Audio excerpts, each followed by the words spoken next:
alur, nanti sedikit saya kasih overview tentang media pembelajaran. Mungkin karena saya ini ditugaskan untuk menemani gitu ya, menemani Bapak Ibu yang sebentar lagi sertifikasi gitu ya. Ya saya kasihlah contoh-contoh dikit yang saya ada gitu ya. Saya termasuk tidak terlalu maksimal untuk media gitu ya. Tetapi saya ada beberapa contoh.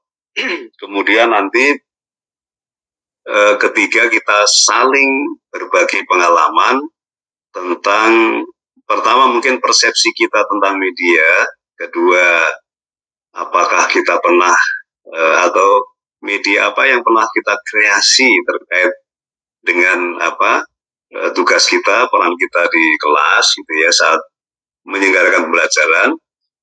Kemudian yang ketiga yang terakhir kita akan mengerucut pada tugas yang nanti insya Allah akan saya cermati gitu ya dalam 3 hari ke depan. Insya Allah panitia meminta agar Bapak Ibu nanti mengkreasi media interaktif. Seperti apa nanti kita berbagi cerita gitu ya. Baik Bapak Ibu, ini sudah ada, saya agak sedikit gangguan tenggorokan, jadi sedikit-sedikit nanti akan batuk ya. Ini udah lengkap ini paketnya, ini sudah ada 13, jadi insya Allah ini untuk awal Bapak Ibu mari kita mulai dengan membaca basmalah bersama-sama. Bismillahirrahmanirrahim. Bismillahirrahmanirrahim. Baik Bapak Ibu, terima kasih. Ya, saya akan memulai karena saya ini guru sejarah, senangnya cerita, gitu ya. Waktu kita nanti akan kita isi menurut operator itu sampai jam 10. Ya kita disiplin akan menjalani waktu sampai jam 10 gitu ya. Oleh karena itu izin saya mulai dari tinjauan media. Jadi saya kasih contoh, semuanya tentu sudah pernah mungkin bahkan terlibat terhadap contoh yang nanti akan saya munculkan. Nah Bapak Ibu, saya ini lahir di desa yang boleh dibilang asri gitu ya, indah gitu ya, karena ada bukit-bukit di lereng timur Gunung Lawu. Kalau setting waktunya tahun 70 sampai 80 gitu ya waktu itu, maka masyarakat di sana, di kampung saya itu hanya ada satu tontonan atau satu jenis tontonan, karena nggak ada TV ya. Tontonan itu adalah wayang, ada wayang kulit, ada wayang orang, ada ketoprak gitu ya.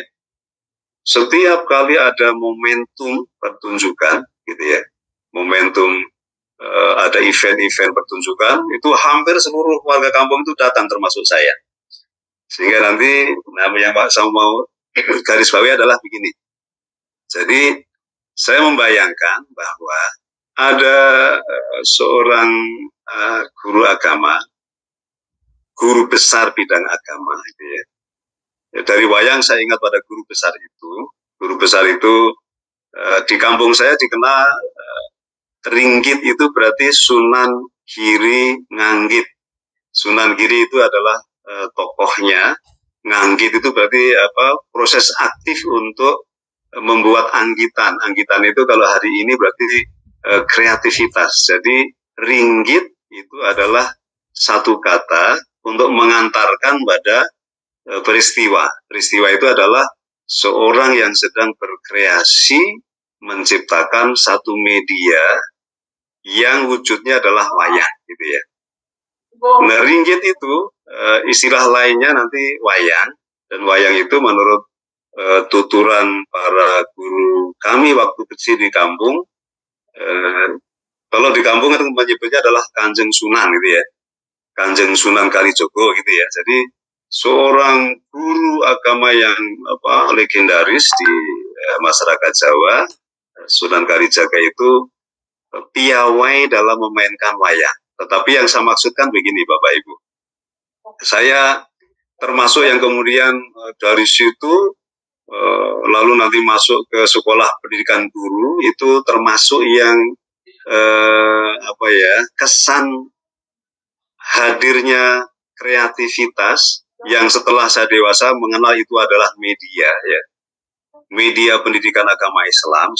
Setelah ini baru sadar, ya, ternyata wayang adalah media pendidikan Islam yang luar biasa efektivitasnya. Kenapa begitu? Karena waktu saya kecil saja, ketika ada pertunjukan wayang, hampir seluruh warga kampung hadir di tempat itu. Kalau kita tarik ke belakang, karena wayang sudah ada sejak era, bahkan menurut sejarahnya sejak prasejarah, tradisi kesenian wayang itu sudah, menurut risetnya Kudes ini, ya, itu sudah dikenal oleh bangsa Indonesia.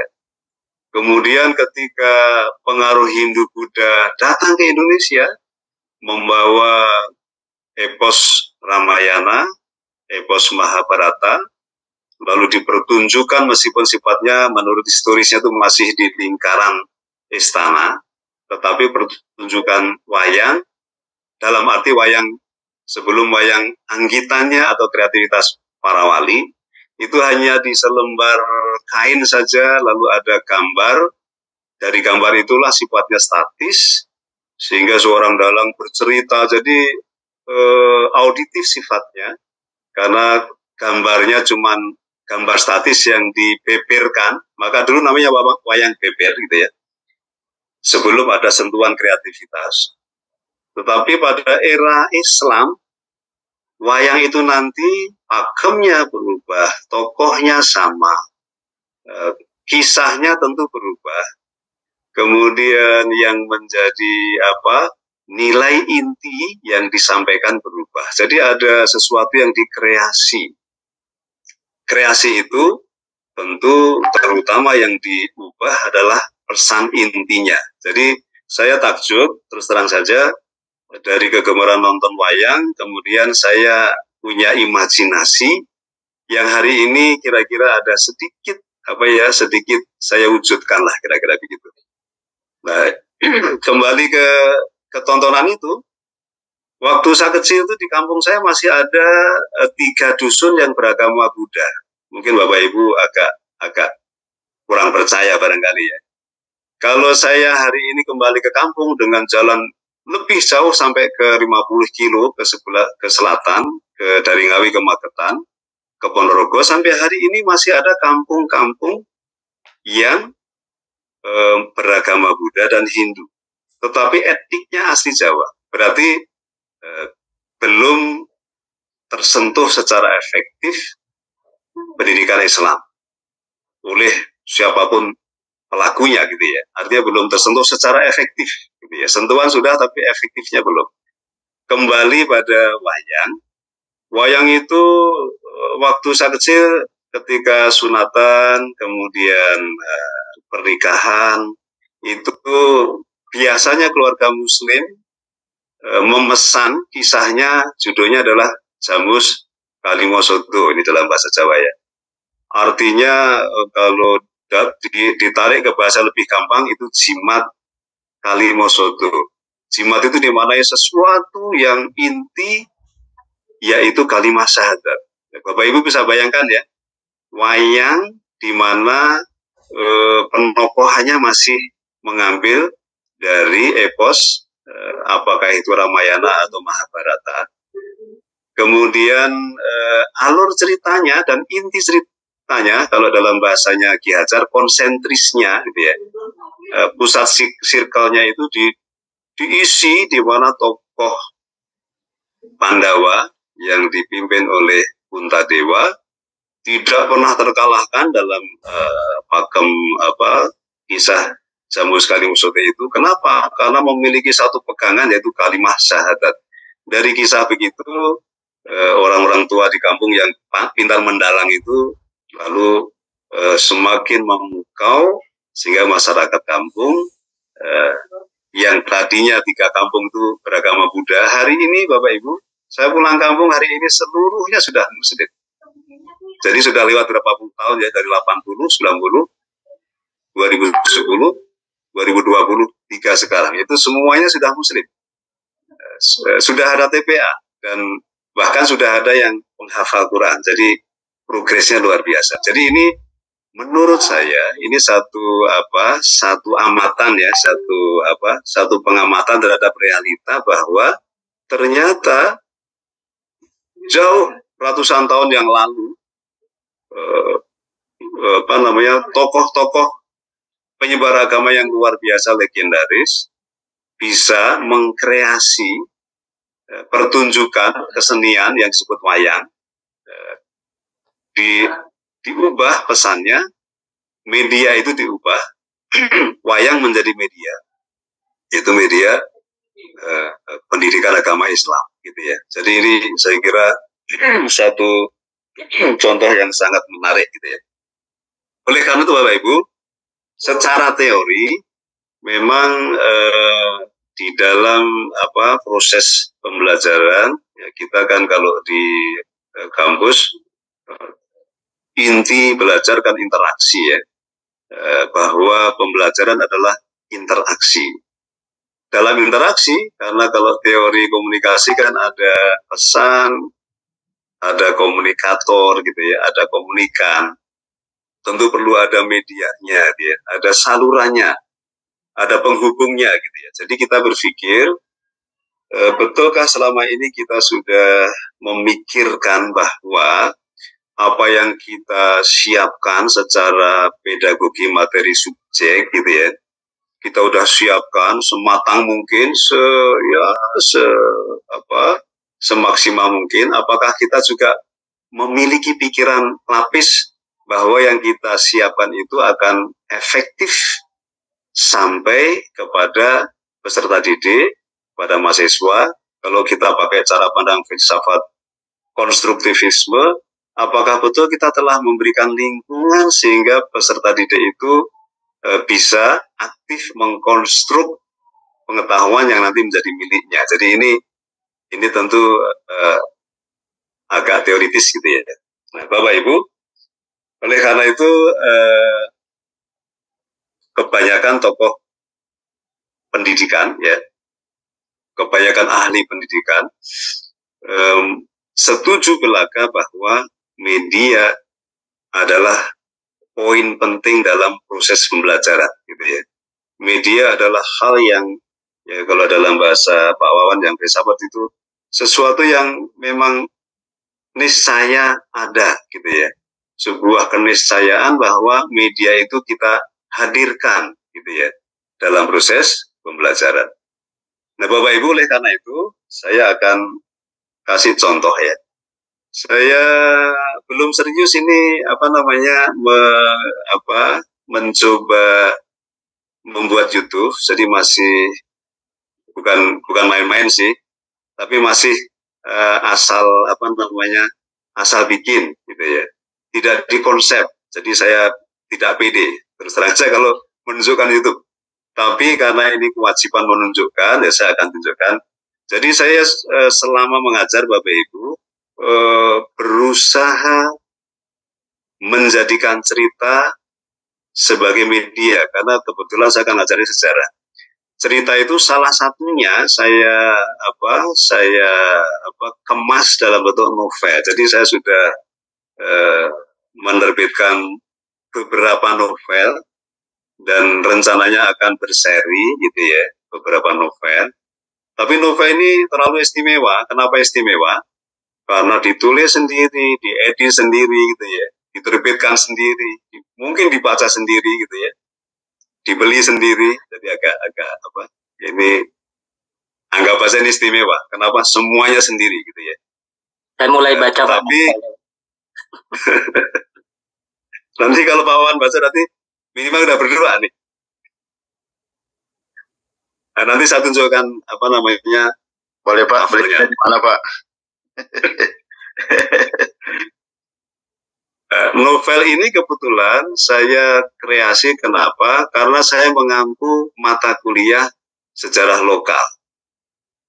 Sehingga saya harus kasih contoh ketika ada semacam project based learning untuk anak-anak, untuk mahasiswa, agar mereka punya proyek riset ke suatu tempat, tapi nanti produknya adalah narasi misalnya. Ini untuk saat ini saya sudah briefing sama anak-anak bahwa nanti akan saya bawa ke suatu tempat di Banten gitu ya, di Banten Serang,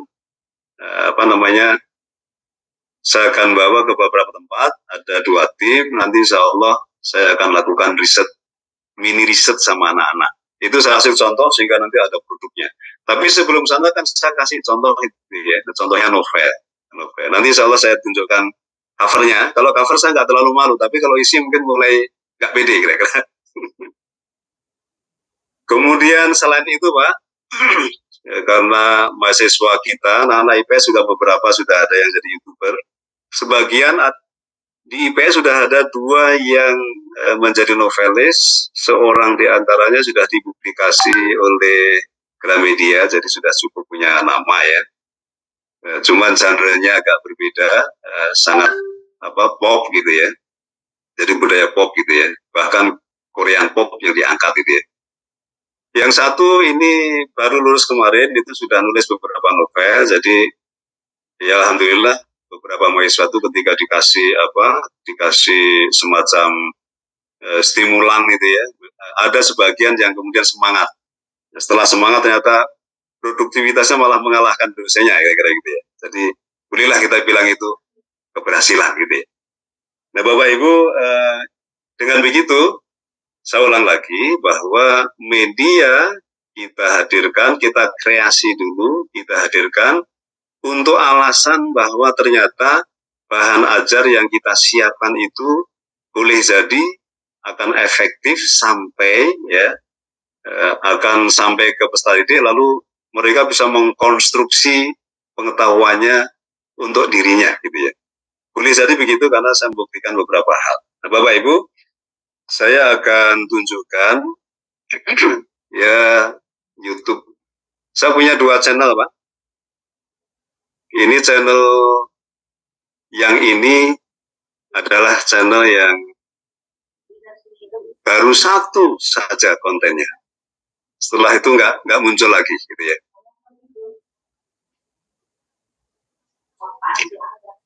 Ya, ini channelnya judulnya terlalu serem, ngaji sejarah. Nah, ngajinya itu terlalu serem sehingga saya hanya sempat 1. Bayangkan Pak, saya nggak punya siapapun ya. Tema saya tentukan, kamera pakai handphone sendiri, nanti diedit sendiri, diupload sendiri. Pokoknya ini memang saya adalah pengikut prinsip Soekarno dalam arti kemandirian, gitu ya, berdikari, gitu ya, berdiri di atas kaki sendiri. Gitu ya.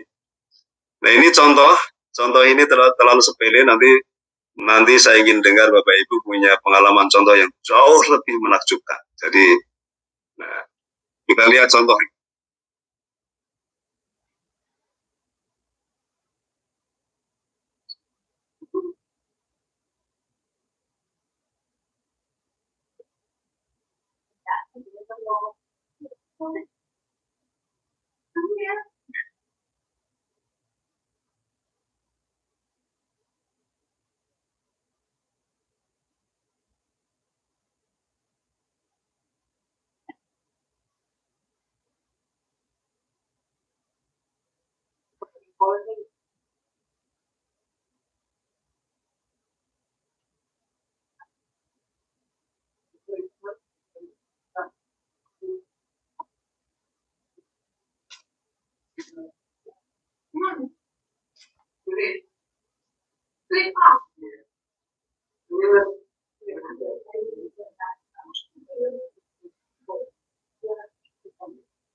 Suara YouTube-nya tidak terdengar, Pak. Iya, suaranya nggak kedengeran. Mungkin karena tidak share suara juga, share ya. Tidak ada suaranya. Iya, nggak ada, Pak Dokter. Nggak ada suaranya, Pak. Oke. Tapi kelihatan, gantengnya kelihatan, Pak. Ya, itu contoh yang tidak sempurna, sampai suaranya nggak ada ya. Itu yang bikin Sudah penasaran, Pak. subscribe. Sudah subscribe, Pak. Waduh, berarti ada tambahan yang makin semangat ini, Pak. Alhamdulillah. Subscribe juga. Jadi ini ngaji sejarah itu, Bapak Ibu, saya punya pikiran ada beberapa konten sejarah yang di dalamnya mengandung kontroversi gitu ya. Tetapi pendidik harus punya perspektifnya. Kenapa? Karena kalau sejarah dibawa pada dimensi pendidikan, maka nilai yang diusung adalah nilai edukatif. Nah, saya akan mengkreasi konten YouTube sejarah untuk pendidikan. Saya sudah punya tema cukup banyak sebenarnya. Salah satunya misalnya pahlawan maritim wanita di Jawa yang luar biasa perannya, tapi kita belum banyak yang tahu. Itu adalah Putri Sultan Trenggono, gitu ya. Karena Putri itu punya wilayah, punya kedudukan yang pusatnya di daerah Kalinyamat, maka populer dengan nama Putri atau Ratu Kalinyamat. Itu nanti akan saya buat, tetapi waktunya belum ada. Nah, Bapak Ibu, itu contoh. Sedangkan untuk misalnya novel ya, saya akan semoga bisa bisa saya tampilkan ya.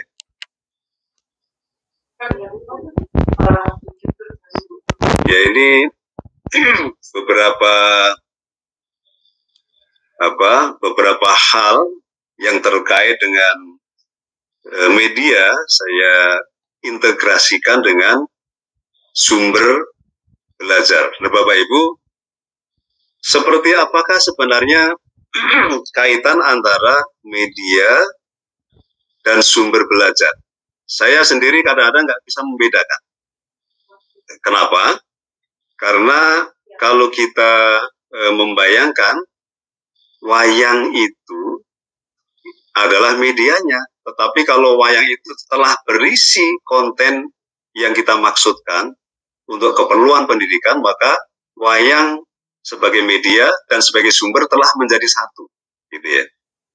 Oleh karena itu, Bapak Ibu, boleh kita katakan, kalau kita sudah bisa mengkreasi media sebegitu rupa untuk kepentingan pendidikan, maka media itu mungkin tidak sebatas sebagai saluran sebenarnya, tapi juga berfungsi sebagai sumber. Oleh karena itu, beberapa kesempatan saya akan membuat definisi baru bahwa boleh jadi media itu selain sebagai jembatan atau saluran penyampai pengetahuan atau penyampai informasi dari kita sebagai dosen kepada mahasiswa, sekaligus boleh jadi kita membuat sesuatu yang sebegitu canggih sehingga bahkan kita nggak hadir pun media sudah bisa berperan sebagai sumber, gitu ya. Nah, misalnya ini, jadi alhamdulillah saya nulis buku PKN, ini berarti sumber ya, sumber. Tetapi kalau kita nanti aktifkan dengan, kita lengkapi dengan lembar kerja mahasiswa LKM ya, buku yang telah dilengkapi dengan lembar kerja mahasiswa, kemudian kita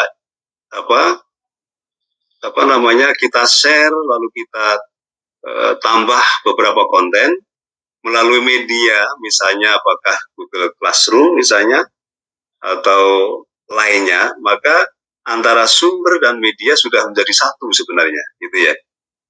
Ini beberapa buku saya, alhamdulillah sudah cukup cukup beredar lah gitu ya. Ini untuk PKN karena saya juga pengajar PPKN. Lalu pengantar kajian sejarah, saya juga pengampu mata kuliah pengantar sejarah gitu ya. Kemudian ini beberapa riset saya yang sudah lama ya. Saya meneliti model kerukunan sosial di masyarakat Cina Benteng di Tangerang, ini tahun 2014. Kemudian deradikalisasi Islam, saya risetnya di Cigugur di Kuningan Jawa Barat, lalu publikasi di Sinta 2. Kemudian saya akan mengarah pada novel. Ini komodifikasi agama, ini riset saya di Banyuwangi. Di sana saya temukan ada banyak sekali media pendidikan, media pengajaran. Satu di antara adalah Hadroh Kuntulan, itu luar biasa, Bu. Walaupun kemudian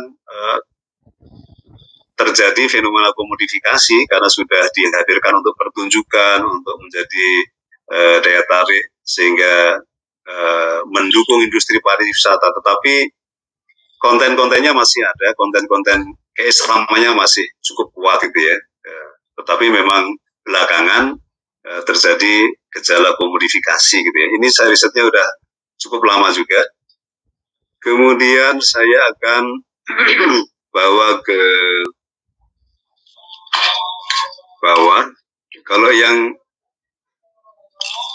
Taklid Munya ini publikasi di Studia Islamika. Ini riset saya di Pegayaman di Bali juga luar biasa. Di sana banyak sekali.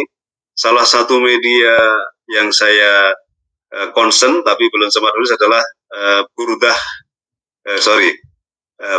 Pegayaman. Itu kalau Jawa ada seni terbangan, tapi masih benar-benar asli, terjaga keasliannya sejak dari awal tentara Mataram Islam datang ke Bali atas nama persahabatan, mengirimkan gajah perang, diterima di sana, menikah dengan gadis Bali, dikonversi ke Muslim, menciptakan desa Muslim sampai hari ini luar biasa.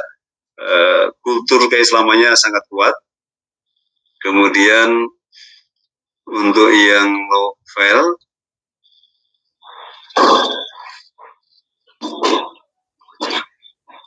nah ini dia.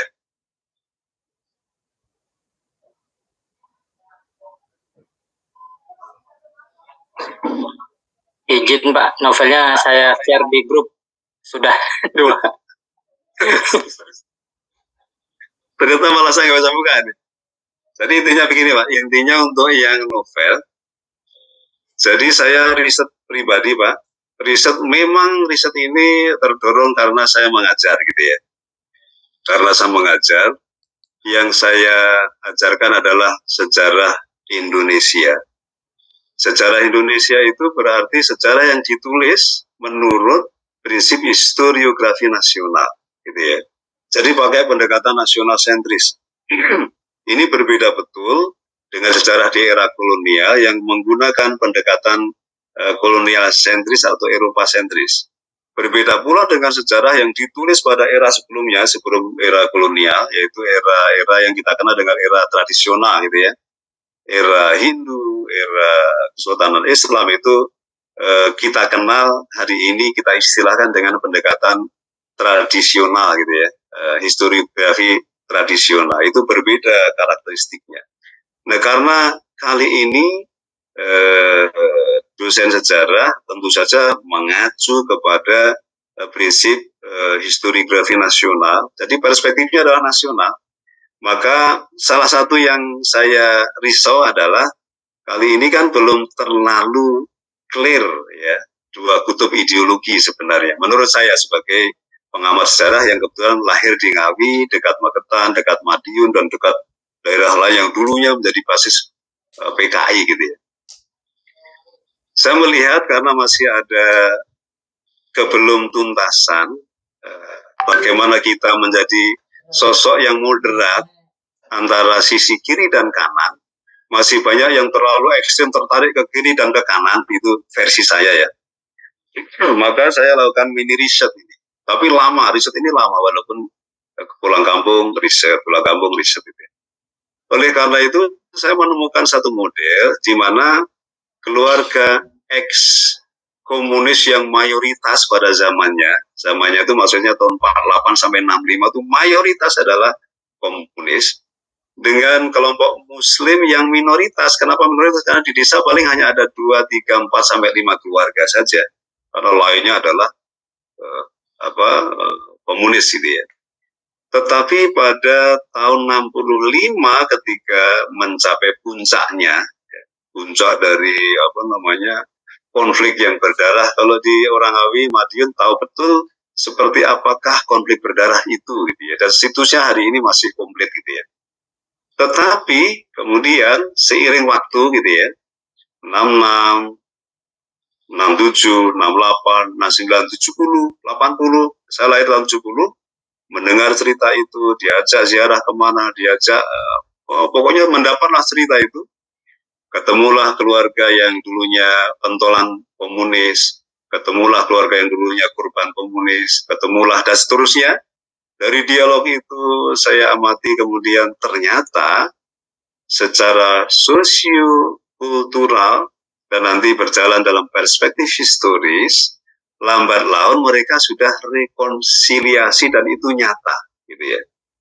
Masyarakat di kampung saya, di luar kampung saya, masuk ke kabupaten, tetangga kabupaten hari ini di sana itu sudah tidak lagi membicarakan, oh dulu Anda komunis, dulu Anda sudah tidak lagi. Bahkan mayoritas mereka hari ini sama-sama menjadi warga yang benar-benar kelihatan sama gitu ya. Yang dulunya kantong-kantong komunis sekarang ini sudah saya sudah hitung ada puluhan belasan masjid baru yang kali ini malah kemakmurannya mengalahkan masjid yang dulunya basis Islam misalnya itu ya. Keluarga Islam bahkan kemudian mengadopsi anak-anak dari keturunan ex komunis pada zamannya gitu ya. Hari ini udah nggak ada pembicaraan itu. Jadi itu luar biasa. Lalu saya ingin mendokumentasikannya gitu ya dalam sebuah buku, dan kalau boleh menitipkan satu misi bahwa buku ini mestinya, pemikiran ini mestinya juga sampai pada pihak-pihak di level makro, di level nasional yang sering mempertentangkan ideologi ini gitu. Kira-kira begitu pesan moralnya. Ini saya gunakan untuk bahan ajar di kelas, lalu direview, lalu diskusi, bahkan saya bolehkan berdebat gitu ya. Dan dalam perdebatan itu tentu kita akan memberikan poin terpenting yang dimaksudkan oleh historiografi nasional sentris begitu kira-kira. Ini contoh Bapak Ibu, contoh bagaimana saya ketika diminta untuk menemani Bapak Ibu yang insya Allah sebentar lagi sertifikasi, saya ulang lagi ya. Itu saya kemudian menggali kembali. Saya juga punya novel, benar-benar novel perjalanan dari kampung sampai hari ini. Ada 3 jilid, yaitu agak personal. Dulunya waktu baru terbit saya semangat sekali untuk menawarkan teman, tapi kali ini ternyata malu sekali untuk menawarkan karena terlalu pribadi. Jadi ternyata ada waktu-waktu kita itu merasa malu gitu ternyata. Ya Bapak Ibu, ini poin-poin yang saya kira kita bisa jadikan bahan. Seperti apa sih kemudian kita punya pengalaman terkait media gitu ya. Saya kira Bapak Ibu masing-masing punya pengalaman unik gitu ya. Bagaimana selama menjadi ustadz, menjadi ustazah, menjadi guru, menjadi dosen gitu ya, itu punya pengalaman unik masing-masing tentang media gitu ya. Lalu yang paling penting, karena memang nanti saya diminta untuk mereview dan ya dalam bahasa formalnya menilai gitu ya, menilai produk akhir dari pertemuan ini yaitu media interaktif. Saya kasih clue saja. Media interaktif setelah kami diskusikan dengan teman-teman, sore tadi saya sempat ketemu Pak Dr. Iwan, saya tanya bagaimana Pak Iwan memahami atau perspektifnya tentang media interaktif gitu ya. Ternyata beliau juga ngasih contoh sederhana, pokoknya boleh teks, tetapi teks itu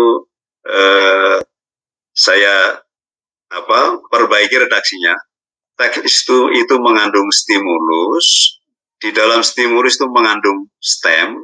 Stem itu sama dengan jembatan seolah-olah ya. Stimulus itu berarti yang memantik, yang memicu sehingga yang melihatnya akan berpikir, menggerakkan nalar kira-kira. Kemudian stem itu yang mengarahkan nalar itu kepada satu maksud, satu pesan yang mau kita tuju. Apa tujuannya? Tujuannya adalah menampung gagasan dari peserta didik atau mahasiswa. Jadi media yang kita munculkan nanti, saya bayangkan kalau teman-teman yang bahasa misalnya, misalnya atau mungkin saja membuat satu narasi semacam drill tentang apa begitu, lalu di bawahnya ada semacam perintah atau pertanyaan yang nanti itu menghendaki jawaban yang mana mahasiswa bisa menuliskannya kalau kita lepas di media gitu ya, media elektronik gitu ya. Atau kalau kita bisa langsung ketemu berarti kita bisa langsung interaktif, bisa langsung secara kalau di kelas berarti kan secara langsung on the spot. Tapi kalau kita unggah di media elektronik berarti kan tidak harus kita langsung kali itu juga meresponnya gitu ya. Jadi intinya adalah menampung ide, menampung gagasan. Tetapi kalau saya lebih suka membuat semacam video pendek gitu ya. Video pendek tentang hal-hal yang kritis. Misalnya apa betul Majapahit itu runtuh karena serangan Demak misalnya. Setelah mengkaji sekian sumber ternyata tidak begitu gitu ya. Apa betul keturunan Majapahit itu disimpulkan adalah yang lari ke Bali? Ternyata jawabannya iya, tetapi tidak sepenuhnya betul gitu ya. Kenapa? Karena ada referensi yang mengatakan bla bla bla bla bla. Jadi semacam interaktif. Jadi memancing gagasan dari berbagai pihak, lalu kita respon balik, dan pada saatnya bisa bersama mengambil keputusan gitu ya. Ini perspektif saya gitu ya, atau yang saya lakukan. Oleh karena itu Bapak Ibu, kali ini mungkin saatnya Bapak Ibu untuk berbagi pengalaman ya. Tadi saya sudah berbagi. Saya mau bikin kopi dulu, gitu ya. Izin, ini mulut dan tenggorokan rupanya agak kering, jadi izin mau bikin kopi dulu. Silakan Pak, silakan. Siap. Jadi kita pakai herbal ini. Nih kopi. Ini mana? Kopi hitam. Bang Robi. Pak Haji, Ahmadi. Mantap. Mana kopinya mana? Inilah tuh. Ini kok nggak ada yang ngumpul Haji. Oh, putih nggak kelihatan ya? Mas Farid kirimin Haji. Oh iya. Kirim dan. Siap. Ki Jamil pun sebelah. Ki Jamil. Kayak Jamil serius banget ya. Aduh, Cepet tua lo ntar. Takut sama itu centong nasi ya. Siap, aman, jawab. Jadi bikin video di mana kita ini?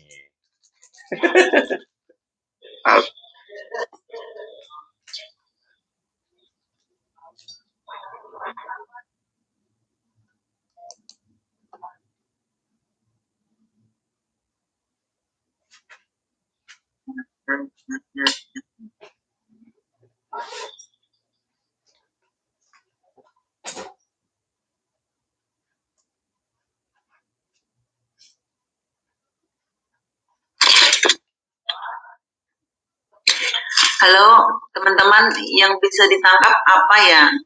Ya, salam. Nyanyi dulu Bu, nyanyi dulu. Nyanyi dulu biar nangkap ikan. Bapak Ibu ini saya udah bikin kopi dan udah merasa cerdas ini, jadi sudah siap mendengarkan ini ya. Baik Bapak Ibu, saya persilahkan Bapak Ibu untuk berbagi pengalaman terkait penggunaan pemanfaatan media yang selama ini telah dilakukan. Itu yang pertama.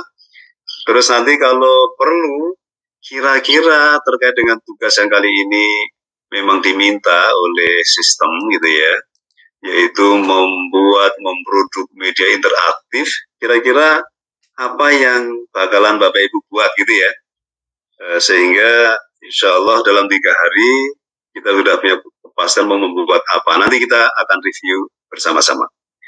Monggo Bapak Ibu, siapa yang akan memulai? saya duluan Pak Yaya. Ini menarik. Oh, siap. Pak. Jadi Robi, silakan. selama ini memang saya belum pernah terpikirkan bahwa apa yang saya pernah lakukan, sedikit yang pernah saya lakukan di posting di YouTube, itu sebenarnya atau seharusnya bisa dijadikan sebagai media ya untuk pembelajaran saya di kelas. Nah, saya ingin share beberapa yang sebenarnya sudah saya lalui, cuma belum integrasi dengan apa yang saya lakukan. Nah ini jadi pas kayak Arif bicara begitu, iya juga ya. Nah ini saya coba share. Nah pertama ini kan yang saya bawa memang kelihatan ya. Jadi saya sudah banyak menghadirkan para mantan teroris. Saya punya program namanya Jalan Terang. Jadi Jalan Terang itu adalah ya dia pernah terlibat di jaringan teroris, kemudian dia kembali lagi ke kehidupan normal. Yang pertama ini ada Pepi Fernando sama Hendro Fernando di ISIS. Dia pernah di NI, kemudian gabung ke ISIS.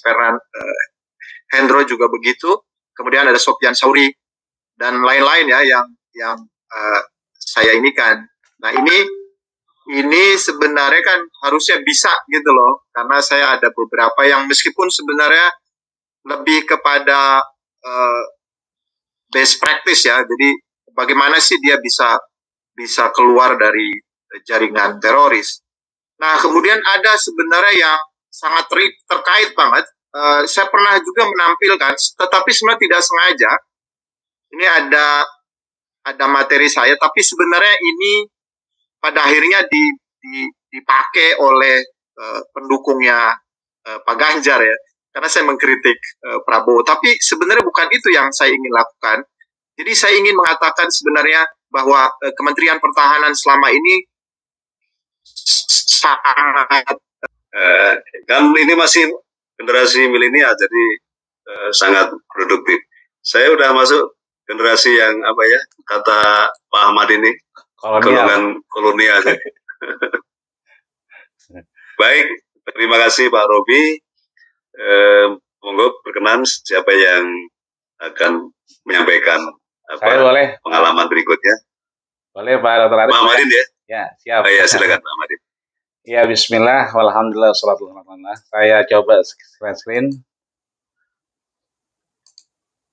Nah, ini channel YouTube saya. Pertama ada Kiai besar, Pak Arif dan teman-teman, namanya Kiai Haji Muhammad Hussein di Kalimalang. Itu mirip sekali dengan Kiai Haji Muhammad Ali Yafi, postur tubuh dan seterusnya. Saya pernah ketemu 1 kali, dan ketika beliau wafat, keluarga almarhum daripada Kiai Haji Muhammad Ali Yafi ini meminta foto dan media-media yang bisa mengingat beliau. Ternyata nggak ada. Nah dari situ beliau menyatakan wala tamutunna illa wa antum yutubun. Nah, jadi janganlah mati sebelum kamu punya YouTube katanya. Jadi wala tamutunna illa wa antum yutubun. Nah dari situlah saya akhirnya merenung, oh iya ya. Saya coba cari wajah, foto, dan video orang tua saya yang sudah wafat. itu minim sekali memang. Sehingga saya pikir ini betul juga wa antum yutubun ini. Nah, kemudian di Kementerian Agama ada sertifikasi yang dianggap kompeten untuk memberikan materi, baik itu materi keagamaan ataupun yang lainnya, kuliah zuhud dan seterusnya, termasuk khotib Jumat. Nah, mereka hanya menerima 200 orang yang sudah dinyatakan oleh Kementerian Agama waktu itu. Nah, sehingga ada revisi dan alhamdulillah saya masuk itu namanya. Masuk nama, cuma Bapak punya YouTube itu. Nah, belum punya. Nah, akhirnya bikin YouTube, Pak. Dan alhamdulillah ini saya tunjukkan di sini. Saya pernah datang mengisi satu pengajian, tapi mohon maaf, begitu saya mulai orang bubar. Biasanya kalau kita mulai orang mendengerin. Kok ini orang bubar semua? Karena saya badal, badal kali, nggak apa-apa gitu kan. Kok bubar gitu? Lama saya diminta, saya bukan badal, tapi memang pengisi. Ya. Begitu saya datang sama, kok bubar juga? Ternyata saya menemukan sekarang baru tercerahkan, Pak Dr. Arif sampaikan media. Ternyata di daerah Karangtengah, Ciledug itu masjid berderet, ada 5 masjid dan berdekatan. Mereka kalau ada pengajian dan seterusnya itu harus punya basic, punya media. Apa medianya? Kitab. Ya. Jadi kalau kita ngaji pakai kitab, Pak Dr. Arif, mereka duduk dan langsung mendengarkan. Tapi kalau kita nggak nenteng kitab, boleh ditinggal itu. Jadi kalau kita tematik lepas kanan kiri tanpa ada pegangan kitab, dari situ kemudian saya mencoba membuat konten kitab-kitab turos klasik dan kitab-kitab muasir kontemporer.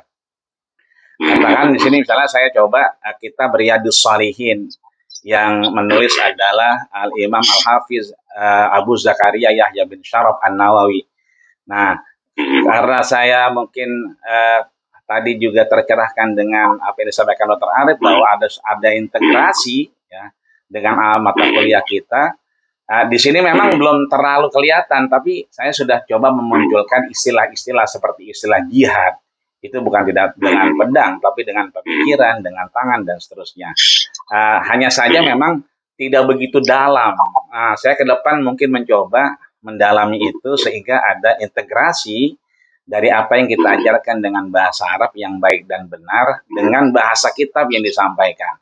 Contoh saya menemukan begini Pak Dr. Arif. Saya baru terpikirkan nih media yang mencerahkan, kemudian tadi media yang memberikan stimulus, media yang memberikan STEM. Contoh saya begini, ada kata-kata yaitu dain, dal, ya, nun. Semua kata-kata itu kalau dimulai dengan dal, ya, nun berarti hubungan antara dua pihak. Kalau urusannya harta atau transaksi, maka ada yang berhutang, ada yang diutangin. Ada yang pinjam duit, ada yang kemudian meminjamkan uang. Kalau kita secara ibadah, muamalah, maka ada Allah dan ada hambanya. Nah, dari situ kemudian saya baru terpikir nih, harus stimulus, harus punya STEM, maka bahasa Arab itu ternyata bisa diperpadukan sehingga nanti ada jembatan, seorang itu bisa kemudian punya maroji, punya pegangan. Saya termasuk hari ini tercerahkan ketika Pak Dr. Arif cerita wayang tadi. Saya lahir tahun 80, sama Pak, punya tontonan cuma satu, ya, tapi bukan wayang golek, layar tancep. Layar tancep. Tapi layar tancap itu kalau malam berserakan sampah, koran-koran, ya, pokoknya gak karuan. Nah, tapi pagi harinya kita ini sambil sekolah, itu sambil mengutin sampah-sampahnya, artinya dijamin tempat itu bersih kembali. Nah, ternyata kalau kita buat bahwa media interaktif ini kemudian ada stimulus, ada STEM, ternyata ada nilai-nilai, di situ responsibility, nilai-nilai pertanggungjawaban yang sebetulnya itu bisa diangkat ketika kita mengajarkan misalnya kullukum ra'in wa kullukum mas'ulun an ra'iyatihi. Setiap kita itu punya tanggung jawab dan bertanggung jawab dengan apa yang kita pimpin. Nah, dari sini termasuk Pak Dr. Arif, sekarang ada pesanan khotib Jumat berbahasa Arab. Nah, jadi ada khutbah-khutbah itu dipesan dengan berbahasa Arab. Bahkan yang minta BUMN. Seperti di Surveyor, itu yang dulu saya pernah dimintain YouTube, nggak punya YouTube, suruh bikin YouTube. Kemudian hari ini mereka itu khutbahnya dengan juga pakai bahasa Arab. Nah, agar ada stimulus bahwa kita mengingat kata-kata penting dalam bahasa Arab. Itu artinya ini juga saya baru kemudian memahami apa yang disampaikan Dr. Arif tadi barusan. Terima kasih, kami diingatkan ternyata media ini harus interaktif, mengkreasi, menginovasi sehingga memberikan efektivitas terhadap orang banyak termasuk mahasiswa kita. Nah, ini yang saya punya, kurang lebih mohon maaf. Belum banyak, baru 2,88 saja. Tapi mohon doa. Tapi belum tadi memberikan stimulus dan STEM. Mohon doanya, Dr. Arif. Terima kasih. Kurang lebih mohon maaf. Assalamualaikum warahmatullahi wabarakatuh. Waalaikumsalam warahmatullahi wabarakatuh. Dari dua contoh berbagi ini ya, dari Pak Robi sama Pak Ahmadin, saya punya pikiran baru begini. Jadi kalau nanti misalnya Pak Robi sama Pak Ahmadin bisa membuktikan bahwa konten YouTube ini relevan dengan topik-topik atau materi ajar kita gitu ya, pada RPP kita gitu ya, RPP kemarin, pilih saja itu, kemudian anggap media interaktif ini adalah konten yang kita sudah siapkan, lalu nanti dibuat semacam statement, apapun namanya itu statementnya, yang penting statement itu menggugah respon dari mahasiswa kita. Kalau sudah ada itu, saya kira karena waktunya juga sudah cukup pendek ya, dan faktanya misalnya Pak Robi dan Pak Ahmadi sudah menunjukkan terbiasa dan mampu mengkreasi YouTube sebagai media interaktif. Saya kira itu satu poin yang inilah disyukuri ya. Jadi untuk Pak Robi dan Pak Ahmadin, saya kira alhamdulillah sebagai dosen di era ini gitu ya, sudah biasa menggunakan media, setidaknya channel YouTube sudah punya gitu ya. Nah, terima kasih Pak Ahmadin, semoga terus berkarya gitu ya. Amin. Terima kasih, nanti poinnya adalah bagaimana ada satu konten yang benar-benar dipilih yang relevan dengan bahan ajar yang kita siapkan. Karena seperti yang kemarin RPP yang telah kita buat itu ya Pak ya. Ya, baik. Baik, monggo Bapak Ibu yang lain. Pak Ahmad Jamil ini tampaknya ini udah siap ini. Monggo Pak Ahmad Jamil. Saya YouTube hanya sekedar untuk dokumen pribadi dan keluarga aja. Ya, mungkin media yang selain YouTube berarti ya? Lebih banyak di Instagram, Pak. Instagram. Ya, lebih banyak di Instagram untuk media ajar. Sebenarnya umum kan, karena selain di kampus saya juga ngajar di pesantren. Jadi lebih banyak di situ. YouTube sometimes paling untuk live gitu ya, untuk live. Tapi tidak dokumen. Mohon maaf. Baik, kalau kembali pada media Pak Ahmad Jamil, ya, sesuai dengan mata kuliah yang diampu ya, selama ini boleh jadi Pak Ahmad Jamil sudah membuat media-media, tidak harus YouTube tentu saja, atau media lain pun selama itu relevan dengan media interaktif yang dimaksud, mungkin itu nanti bisa dipilih ya. Baik. Boleh disampaikan media interaktif yang pernah dan akan. Nah, mungkin pernah dan akan. Yang penting akan ini ya. Yang akan disiapkan. Kira-kira gimana Pak Ya, saya nampaknya lebih efektif di YouTube ya, sebab bisa diakses bebas waktu dan juga bisa lebih luas gitu ya. Kemudian juga gambar bisa lebih bagus. Kalau di Instagram dia juga waktunya sedikit ya, tidak memuat banyak video. Sekalipun banyak maka ada yang dikurangi, di convert lebih kecil gitu gambarnya. Dan kurang efektif nampaknya. Yang efektif nampaknya tetap di YouTube. Berarti rencana mungkin akan mencoba membuat konten YouTube ya, Pak ya? Insya Allah konten di YouTube akan lebih efektif. Oke. Berarti udah kepikir ini tema apa, dan seterusnya insya Allah ya. Dalam 2 hari insya Allah. Siap. Ya selama ini sih yang saya pakai ya selain live Instagram, kemudian juga live YouTube ya, dengan apa yang yang ada gitu. Kemudian juga lebih banyak via Zoom kan ya, yang kita tahu akan lebih efektif. Cuma kan tidak terrecord secara umum, hanya bisa diakses oleh mereka yang merecord saja gitu. Oke. Nanti dalam hal ini Pak Ahmadin dan Mbak Beb yang lain, jadi media itu memang poinnya adalah sesuatu yang kita kreasi gitu ya, sesuatu yang kita kreasi, kemudian memang kita niatkan agar menjadi saluran gitu ya, menjadi saluran konten keilmuan yang akan atau kita sebut dengan pedagogi materi subjek yang kita siapkan, dan dengan media itu maka akan efektif ditangkap, diterima dan dicerna oleh mahasiswa kita gitu ya. Poinnya di situ. Sedangkan YouTube kan hanya salah satu bentuknya saja, bisa bentuk lain. Yang penting media ini memantik interaksi yang syukur-syukur efektif gitu ya, syukur-syukur masif gitu ya. Itu nanti akan lebih bernilai kalau berhasil menggugah interaksi antara kita sebagai pengajar dengan mahasiswa sebagai pembelajar. Mungkin poinnya nanti di situ ya Pak ya. Pak Ahmad Jambe ya. Betul ya. Baik, kita lanjutkan pada Bu Faizah, barangkali lama di kementerian, dia rajin nulis dan sekarang alhamdulillah dedikasinya di MP, tempatnya di PPG itu ya. Barangkali ada pengalaman yang mau dibagi, silakan Bu Faizah. Baik, terima kasih. Saya ya seperti Pak Jamil juga suka di Instagram untuk pribadi, untuk YouTube juga.